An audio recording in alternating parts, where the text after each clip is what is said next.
ഒന്നാം സമ്മാനം കരസ്ഥമാക്കിയ നമ്മുടെ ഷഹീൻ ഇപ്പോൾ പൂർവ്വ വിദ്യാർത്ഥികളുടെ മെഗാദഫിന്റെ നേതൃത്വം വഹിച്ചു പോരുന്ന ഷഹീൻ ചളിങ്ങാടിന് മെമന്റോ ഏറ്റുവാങ്ങുന്നതിന് വേണ്ടി ഷഹീനെ ആദരപൂർവ്വം വേദിയിലേക്ക് ക്ഷണിക്കുകയാണ്.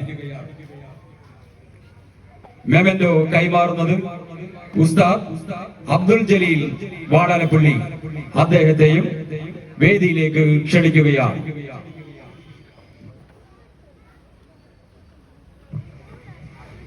അല്ലാഹു അക്ബർ, അല്ലാഹു അക്ബർ, അല്ലാഹു അക്ബർ, വലില്ലാഹിൽ ഹംദ്.